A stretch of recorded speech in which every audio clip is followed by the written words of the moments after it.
ونتوكل عليه ونعوذ بالله من شرور أنفسنا ومن سيئات أعمالنا من يهده الله فلا مضل له ومن يضلله فلا هادي له وأشهد أن لا إله إلا الله وحده لا شريك له وأشهد أن محمدا عبده ورسوله أما بعد أعوذ بالله من الشيطان الرجيم بسم الله الرحمن الرحيم إن عدة الشهور عند الله 12 شهرا في كتاب الله يوم خلق السماوات والأرض منها 4 حرم وقال النبي صلى الله عليه وسلم أفضل الصيام بعد رمضان شهر الله المحرم.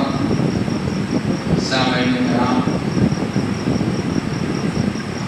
حاضرین مجلس، اللہ رب العالمین کا شکر احسان ہے، فضل و کرم ہے، اور اللہ رب العالمین ہم سب کا خالق، مالک اور رازق ہے۔ ہر قسم کی تعریف و توصیف، حمد و ثنا، کبریائی، بزرگی اور بڑائی ہے اللہ رب العالمین کے، جنہوں نے ہمیں اور آپ کو اشرف المخلوقات بنایا۔ بعد ہو درود و سلام نازل ہو آخری نبی احمد مصطفیٰ محمد مصطفیٰ عربی صلی اللہ علیہ وسلم پر۔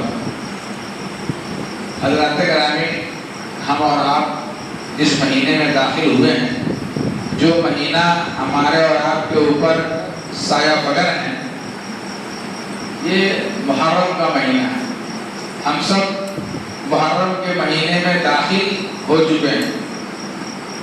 آج محرم کی پہلی تاریخ ہے، 1447 میں ہم سب داخل ہوئے ہیں۔ اس کا مطلب یہ ہے کہ آج سے 1447 سال قبل اللہ کے حکم سے پیارے نبی محمد عربی صلی اللہ علیہ وسلم مکہ سے مدینہ تشریف لائے، ہجرت کر کے مدینہ پہنچے۔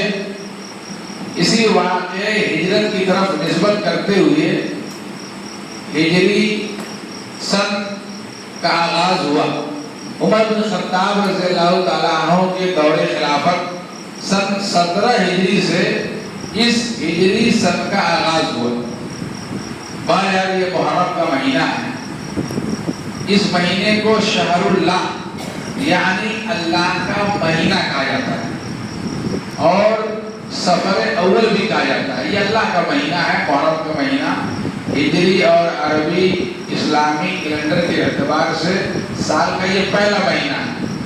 سال 12 مہینوں پر مشتمل ہوتا ہے، جن میں 4 حرمت والے مہینے ہیں، محترم مہینے ہیں، جیسا کہ اللہ نے قرآن مجید میں ارشاد فرمایا ان عدۃ الشہور عند اللہ 12 شہرا فی کتاب اللہ یوم خلق السماوات والارض منها 4 حرم، کہ بے شک مہینوں کی تعداد، مہینوں کی گنتی، مہینوں کی سنکھیا اللہ رب العالمین کے نزدیک 12 ہے، جن میں 4 حرمت والے مہینے ہیں۔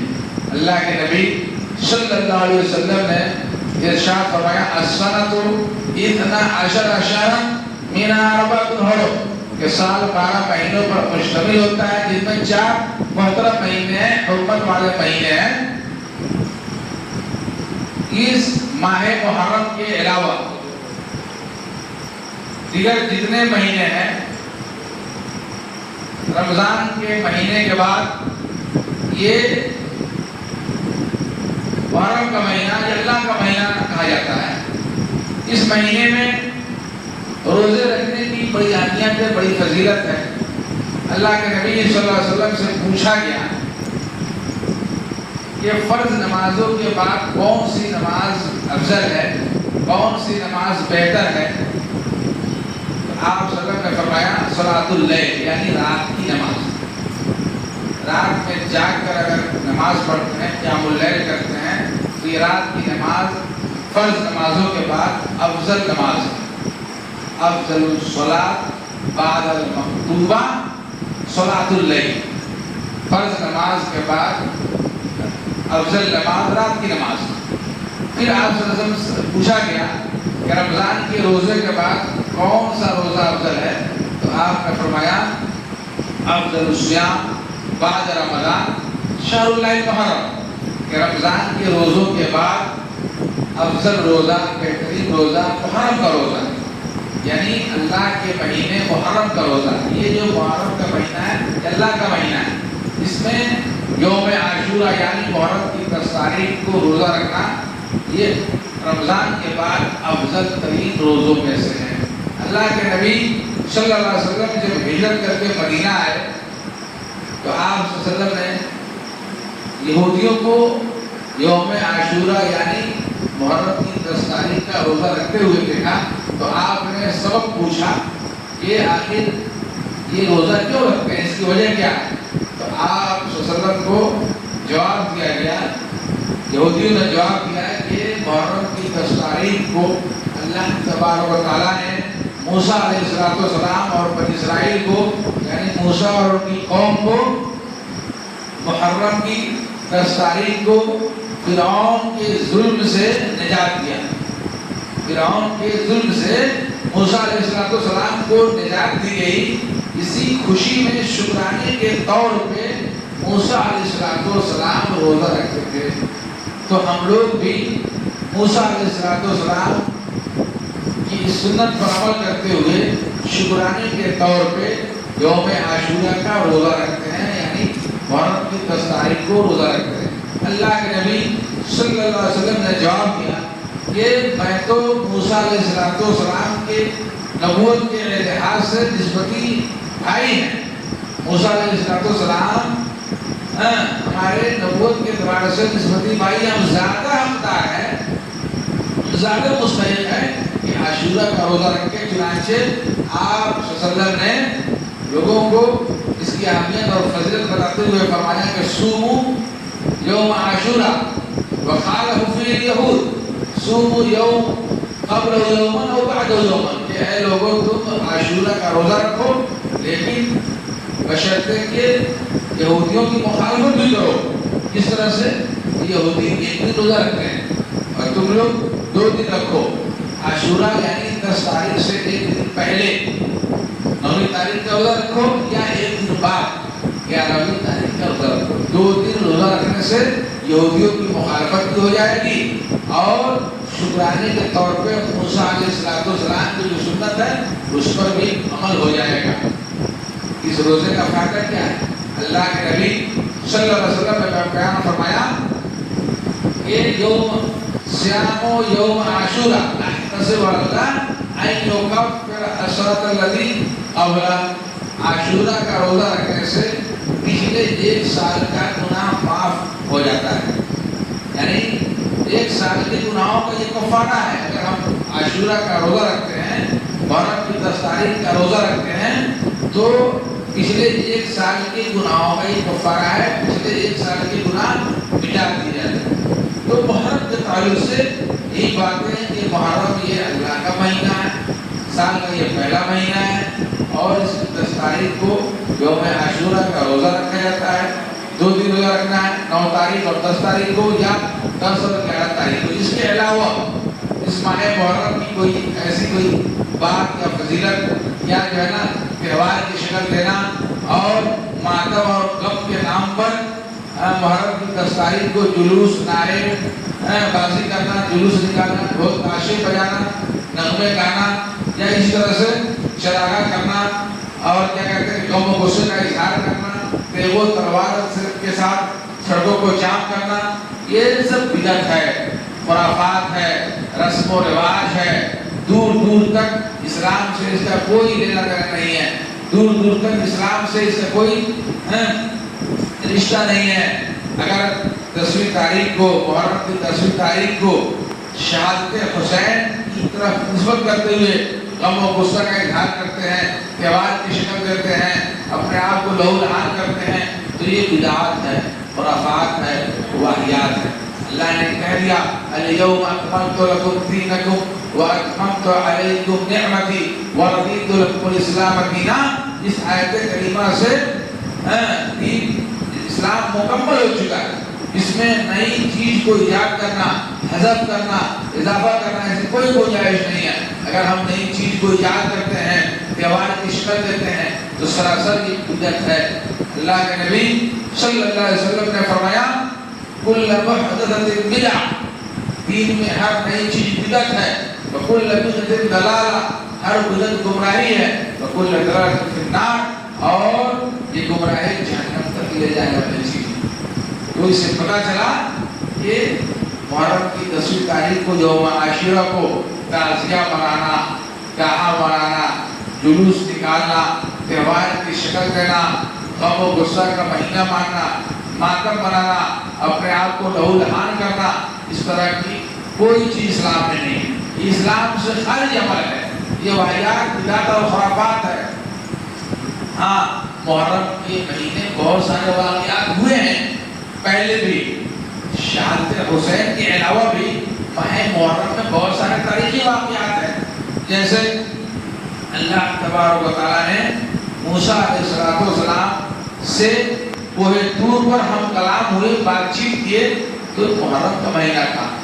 اسی ماہ محرم میں، محرمی کا مہینہ تھا جب یوسف علیہ السلام کو مسافروں نے کنویں سے نکالا، اور اسی ماہ محرم میں غزوہ خیبر پیش آیا اور بہت سارے جنگیں لڑی گئی جو محرم کا مہینہ تھا۔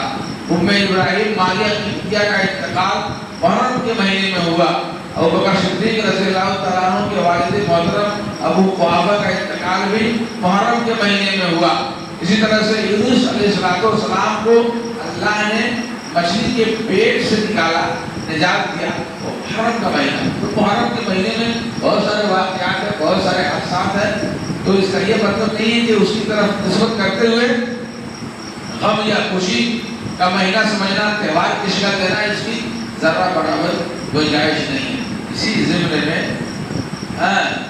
سوئے اتفاق سے محرم کے حضرت حسین رضی اللہ تعالیٰ عنہ کی جو شہادت ہوئی، جو سانحہ پیش آیا، جو واقعہ پیش آیا، حسین رضی اللہ تعالیٰ عنہ شہید کیے گئے، وہ محرم کا مہینہ اور محرم کی 10 تاریخ تھی۔ اسے ہم قضا اور قدر پر معمول کریں گے۔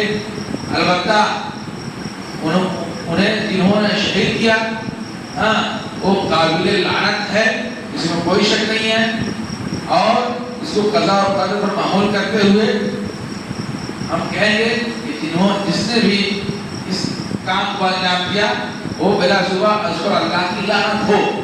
لیکن بالضبط یزید کو لعن تان کرنا یا صحابہ کو لعن تان کرنا اس زمرے میں کہ یزید نے ہی قتل کروایا، معاویہ رضی اللہ تعالیٰ عنہ کے لڑکے یزید نے قتل کروایا، اس کی وجہ سے معاویہ رضی اللہ تعالیٰ عنہ کو گالی دینا، یزید کو گالی دینا اور دیگر صحابہ کرام کو گالی دینا، گالی دینے کو اجر و ثواب سمجھنا جو شیعہ اور روافض کرتے ہیں، اس طرح کی کوئی بات نہیں ہے۔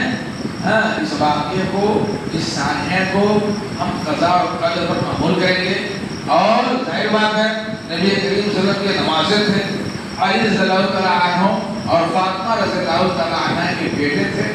یہ غم کی بات تو ہے، اس موقع سے جو لوگ تھے وہ غمزدہ ہوئے، بات ختم ہو گئی۔ بہت سارے بڑے بڑے واقعات پیش آئے ہیں۔ عمر بن خطاب رضی اللہ تعالیٰ عنہ کو نماز میں جاتے ہوئے کیا کہتے ہیں کہ نماز کی حالت میں خنجر مارا گیا۔ علی رضی اللہ تعالیٰ عنہ کو بھی اسی طرح کے واقعات پیش آئے۔ حسن رضی اللہ تعالیٰ عنہ کو زہر دے کے مارا گیا، اور وغیرہ وغیرہ۔ اسلام میں بہت سارے بڑے بڑے واقعات ہیں۔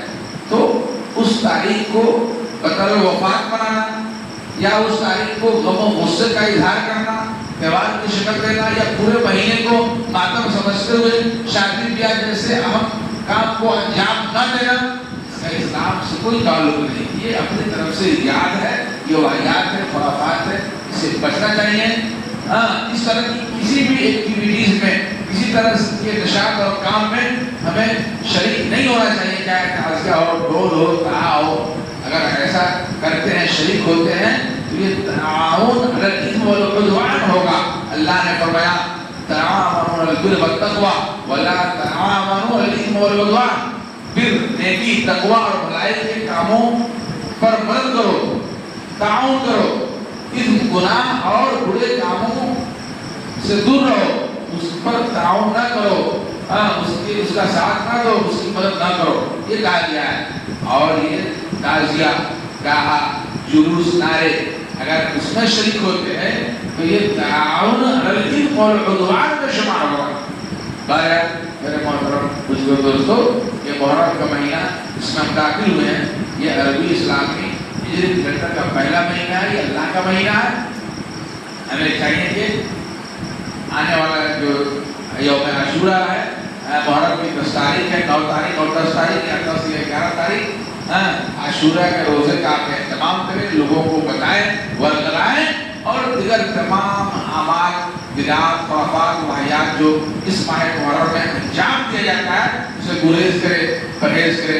اللہ تبارک و تعالیٰ سے دعا ہے کہ اللہ تبارک و تعالیٰ ہمیں عاشورہ کا روزہ رکھنے کی توفیق عطا فرمائے۔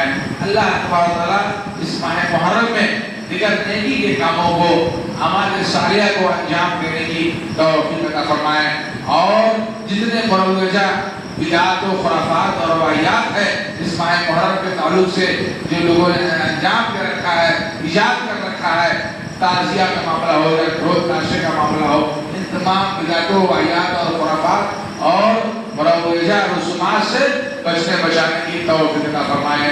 اقول قولی هذا استغفر الله لي ولكم ولسائر المسلمين سبحان ربك رب العزة عما يصفون وسلام على المرسلين والحمد لله رب العالمين والسلام عليكم ورحمة الله وبركاته۔